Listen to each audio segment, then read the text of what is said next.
I know exactly what I was doing when I was Pearl Harbor Day came.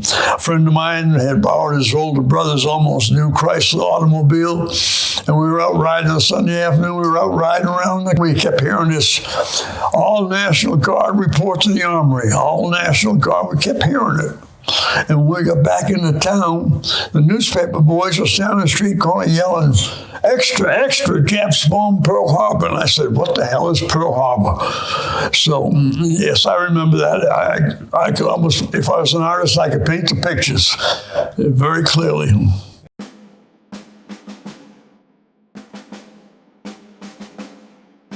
When did you decide to join the Marine Corps? Sometime between then and June. Well, I tried to join the Canadian Air Force first because some of my 16-year-old buddies were doing it, falsifying the documents, and we were all going up to join the Canadian. We were deluged with all stories of daring do from the newspapers and magazines about the British commandos and the raids and all the Maginot Line. It had been going on for years, and we were hyped up on it. And besides, that was a change of scenery. I tried. I falsified, got the papers, I falsified the papers and brought them home and had my parents sign. My dad take one look at me and says, "Come here, we're going to have a talk." I did a very poor job of falsifying my records. They didn't have good whiteout in those days. When I turned 17, my mother said, "Well, you're never so happy as when you got a gun in your hand, so you might as well go." Yeah. Why did you decide to join the Marine Corps? Well, I don't know. I think it must have been in the 30s, we had the thing called the CCC, Civilian Conservation Corps. And the boys, all the 15, 16, 18-year-old boys were joining it. And they would go and they lived like in army barracks. And they wore old army uniforms. And they sent an allotment home to their parents. And they built roads and trees, trails and parks and stuff like that. But the kids would come home and the damn uniforms were so crummy.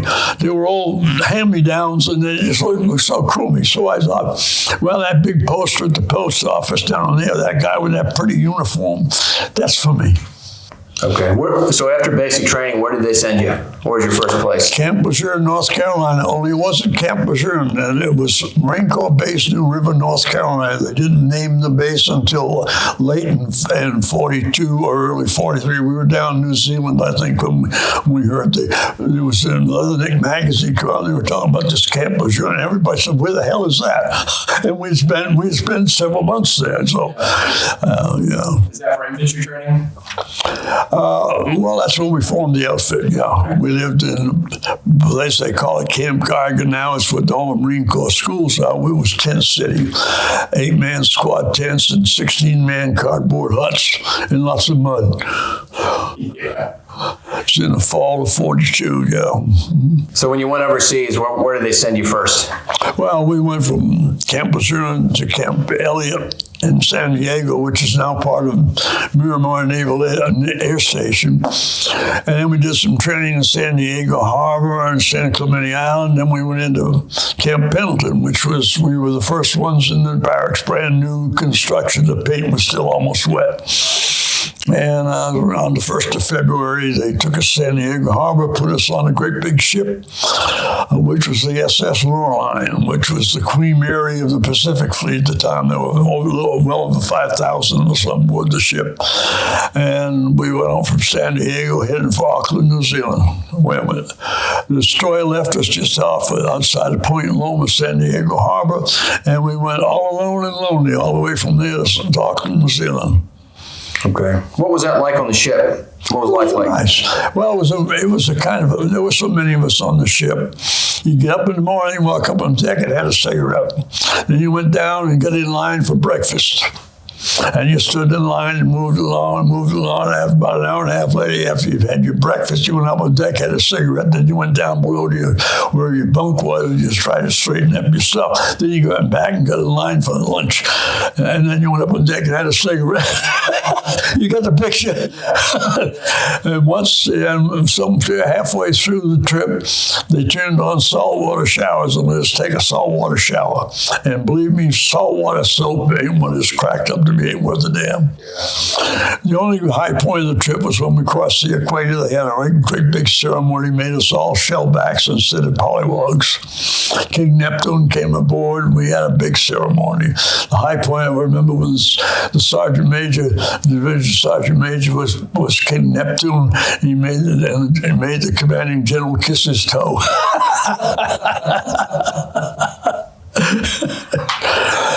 So you got to New Zealand, is that where you were going? Yeah, Auckland, just north of Auckland, New Zealand. Okay.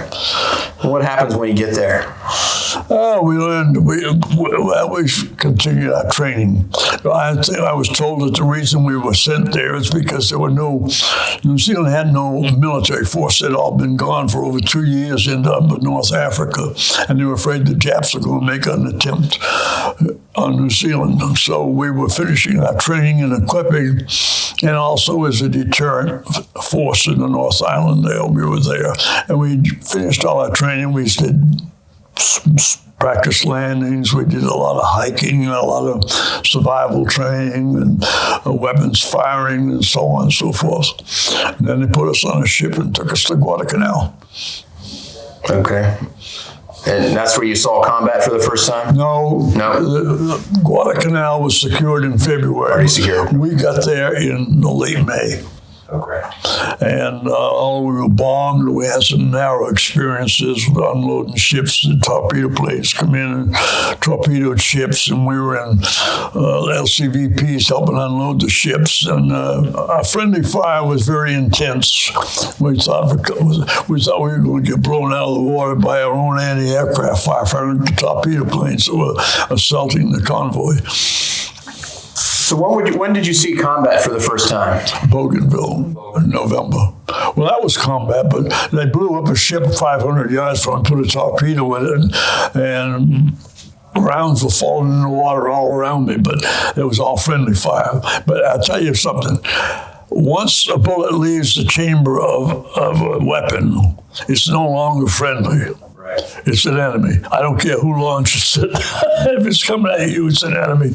We went ashore at Bougainville in November, which is the northernmost big island of the Solomon Island chain. Yeah. Jungle, very dense jungle, with an active volcano right about 2 or 3 miles from where we went ashore. Miserable place. So what is that like? How old are you at this time? Are you 17 yet? No, I just turned 18. Just turned 18. Yeah, I turned 17 either in New Zealand or just when we were on the way to Guadalcanal. I don't know when. Yeah. So now all of the training that you've got, and the months of training, and the preparations, mental preparations, physical preparations, all come to a head when you get there, and you're being shot at for the first time. What goes through your mind? Well, do you even think about it? Well, at Bougainville, I really wasn't shot at. We were unloading on the beach. We weren't in the assault. They were already moved through there. We had very little resistance. And we were scattered out along the shoreline, and the Japs would dive bomb us. I remember I about to burn up the barrel with an M1 rifle shooting at Jap planes that were pulling out of their dive and could coast along in front of me, close enough that I could see the pilot's face. I crammed over 100 rounds through an M1 barrel as fast as I could fire them. It was something to do. And I remember that the upper barrel manholes that the wood stock on charred the water. It got so hot it charred the water around there. So that was my first taste. And I wasn't in the front line. I was in company headquarters. I was a company messenger. And after we moved up and took up, our whole mission was to set up a perimeter so we could build an airfield down there, so we could send fighter planes up the truck. And we got to our objective and we dug in. Then I was sent with a message back to battalion headquarters telling them to bring up the wire, perimeter wire. And I went back and delivered my message. And when I was going back, the wire team was following me. Came this little island in the trail went this way, it went that way. I normally go to the right, but I decided I'd go around the left and look drier. And I didn't. They had left some snipers behind. I saw the Jap. He must have moved or something. I saw him. He's the only one I ever got by myself. And when the Japs, when the wiremen came running up after I shot him, they pulled him out of the brush. He was laying down, aiming down that way. If I'd gone around that way, he'd have got me in the back. So I opened his rifle up and pulled the bolt, the round out of the chamber and stuck it in my pocket. I still have it at home now. We drilled a hole and took the powder out of it. I used to wear it on a keychain. So the rest of the time, I got malaria, my dysentery, my jungle rot, my tropical ulcers. It was a miserable damn place to be. And I was so glad when we went back to base camp in Guadalcanal, where we had tents and clean streets, and we lived in a coconut grove. The Beckley whole division lived in one coconut grove. That's 18,000 men in one coconut grove. That's a lot of coconut trees. So Iwo Jima, tell us about that. Well, we went to Guam for that. You were in Guam, okay. We went next to Guam. Okay. And Iwo Jima, my story there is very short and brief. We were in the floating reserve, 3rd Division. We were on the wreck of the ship, waiting to go over when the salt wave hit the beach. The captain of the ship come on, and about a few minutes later said, the troops were ashore and there was no resistance. We all said, yay, piece of cake. We didn't even have to go ashore. But anyways, we went over in the boats and we started heading for the beach, and then we circled. And then people in the boat began getting seasick, and everybody in the landing craft except the 2 crewmen and me got seasick. There was vomit on the rails. There was vomit in the bottom of the ship. We circled for hours and head for the beach and back. There was no room for the beach, so they made us go back to the ship. I had to jump from the landing craft to a little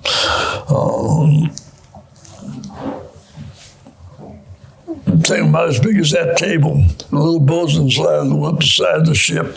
And the big ship was going up and down and rolling, and the little one was bouncing like this. And we had to jump from the little ship to that little platform and then climb up the side of the ship.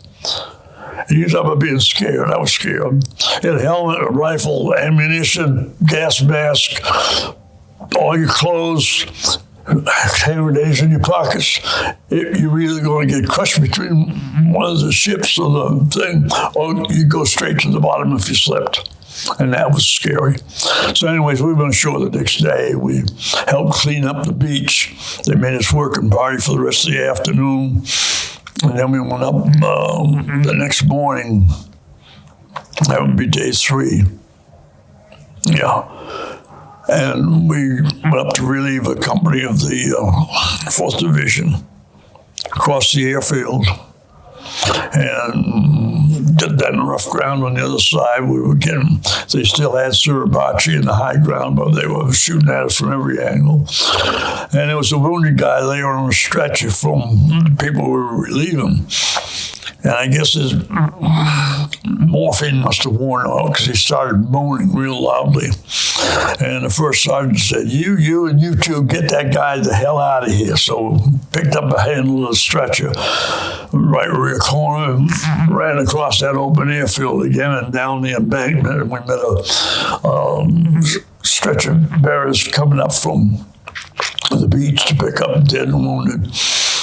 And we started back when a hell of a mortar barrage started falling. Somebody had seen the 4 of us as a group. They started hitting on the top of the bank and to the edge of the airfield and coming down and coming towards us. They were the big mortars. They were in the 60s. And my last remembrance is I jumped into a big crater. The next thing I remembered, I was sitting at the beach. They were pinning a tag on me. And on the ship, that was my whole deal on Iwo Jima. What was your injury? Where were you wounded? Mental, physical. I was knocked out. I was unconscious. I have no memory of anything that happened. I have very little memory of being on that ship with Walker. It was a transport ship. They turned in for walking wounded guys with broken arms or stuff like that, or with a bullet hole in their leg or something. I didn't see them, but I know that the big Navy hospital ships, the white ones, were laying off over the horizon. Anything required surgery or bad care, they went to there, but they took these other ships and guys like me. I know I was on that ship the day when notice came out. The captain said they've raised the flag of Mount Surabachka, and all the ships blew their whistles and horns, and everybody cheered, and we thought the war was over then. We thought that was the end of it. It was just the beginning. So you did not go back to Iwo Jima at that point? We went back to Guam, the hospital in Guam. We stayed in the hospital for about a month and a half, 2 months. And April 12th, I went back to the company. They had come back from Iwo and was told, the first sergeant told us, don't leave the area. You 4 guys that came out originally, you're going home. Keep your sea bag packed and do not leave this area. And so on the 12th of April, we got the notice that Franklin Roosevelt died. Half an hour later, the first sergeant said, get the damn sea bags out of the road, the truck's on the way. And so they took us home on what we call a Jeep aircraft carrier, one of the little aircraft carriers they made, and to San Diego. And then I was 30-day furlough and sent to Marine Detachment Naval Prison in Portsmouth, New Hampshire, where I waited out the war, my 4-year enlistment. Yeah. So you kind of mentioned it earlier, and I kind of skipped over it. Before Iwo Jima, you spent time on Guam. Yep. What did you do there?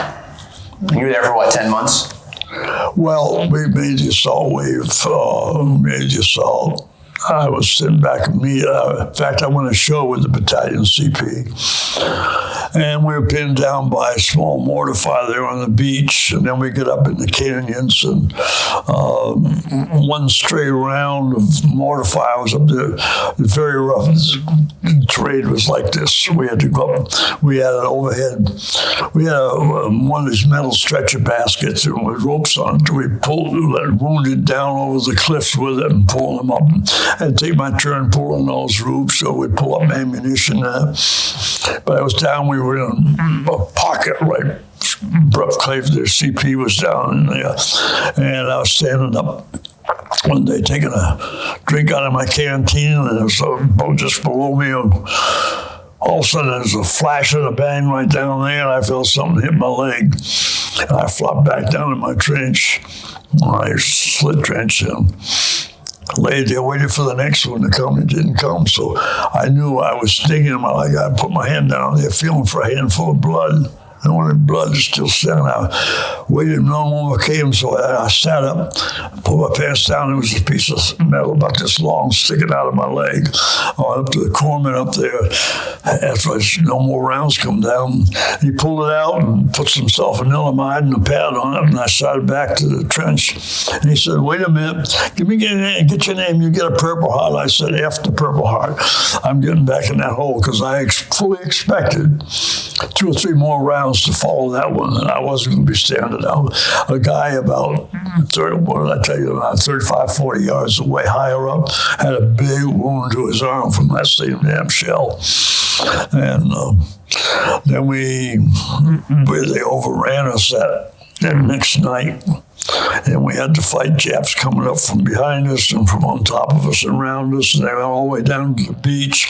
Our lanes were so thin, they just mass attacked. They came all the way through us. We spent the next day picking them out, kicking them out of holes and ditches. And that was the end of their major resistance. And then we moved up and mopped up the other end of the island, did patrols every other day to chase them out of their hiding places. Then we moved to another camp big, nice camp down on the other end of the island and started training for Iwo. We really are all about. I went there in July 21st, 44, and we left there in February. And then we came back to Guam again. So I told I had about 10 months on Guam. Were there any times where you were afraid, or did you not have time for that? That boat jumping back on that lamp, I was scared the hell out of me. Because the rest of the time I was scared. Yeah, hell yeah. Everybody says they weren't scared. It's a damn liar. I learned a lesson. Survival is you keep your head down and keep a tight sphincter muscle. That's the thing to survival. Yeah. And do what you're told when you're told, and don't volunteer for anything. Yeah. What is something that you remember the most about your time in the Marine Corps? Is there anything that you always look back on, whether it was good or bad? Do you think about the people? Do you think about a situation you were in? Do you think about... Well, there's a story I tell. I'm going to tell you, maybe you'll enjoy the story.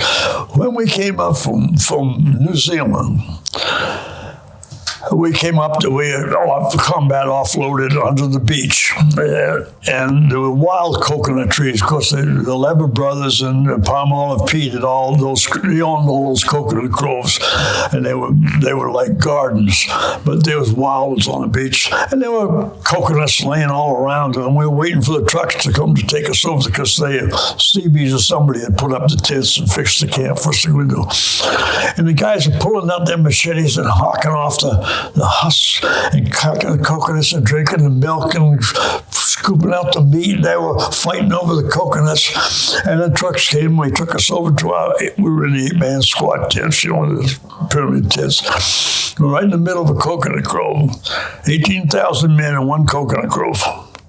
That's a lot of coconut trees. They're great big trees like this big around and 40, 50 feet high. And those coconuts would fall from up there and they'd hit the tent, whop, and they'll crash on the ground. Well, when they do that, 4 or 5 guys would pounce on it and start hacking at it to get after me. A week after a week in that camp, the coconut would fall, come down, hit the tent, thump on the ground. Everybody would run some say, who's going to pick that damn thing up? we soon got our fill of coconut. And they became a pain in the butt instead of a treat. Yeah, that's one of the things I remember most. That and having malaria, 104-degree fever with... down on the beach in the hospital tent with the Japs dropping little bombs right nearby, 90mm anti-aircraft guns in the trees behind me booming, and I'm laying, I didn't give a damn. What I tell you last night is how afraid said go. You were afraid you were going to die, then you became afraid you weren't going to die. You were so damn sick. I didn't care. I've been 104-degree fever and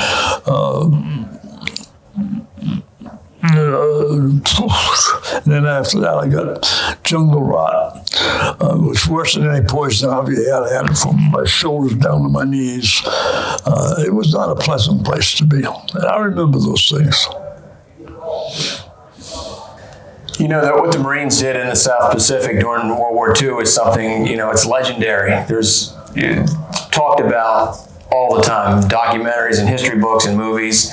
Do you ever look back on that time and with pride and say, I was part of that, I was part of something significant? When I read a well-written book now, I always try to think, what was I doing when they said that? When they did this, where were we? What were we doing? Because they didn't tell us anything else was going on. They practiced the mushroom technique of management, kept us in the dark and fed us a lot of horse shit. We weren't told anything we didn't absolutely have. We didn't know what the hell was going on in the rest of the world. The only time we were current was when we were going from Guadalcanal to Guam. The captain of the ship come on the way on June 6th, well, it was June 7th there. The Allies have landed on the beaches at Normandy and made a foothold. And that was the first time we had any current information. The newspaper or magazine was at least 3 weeks old.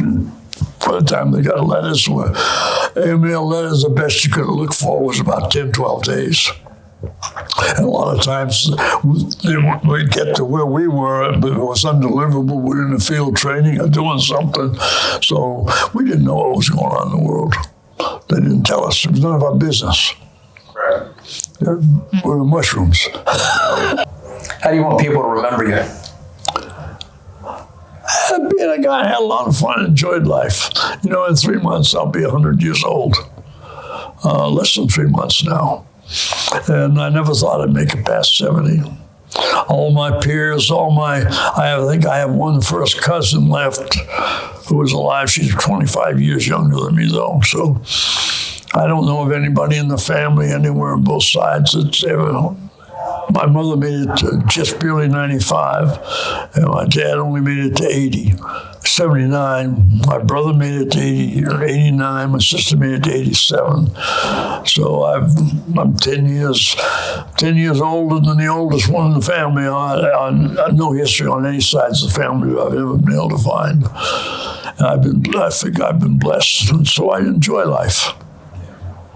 I try to enjoy life. I meet people. I have a good time. I'm an ambassador on the battleship now. I help with tour guides and stuff. But I'm getting now. I can't go up and down the ladders very well, but I walk around the decks and talk to people and explain things to them.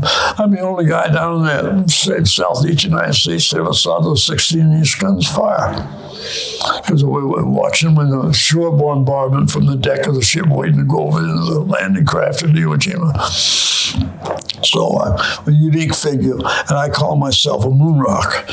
All people say, I say to them, look, I got a moon rock. Come see the moon rock. Hey, what moon rock? Hey, I had a World War II veteran over here. Yay. So I enjoy life. How do you stay so young? I chase young women. I don't catch them, I just chase them.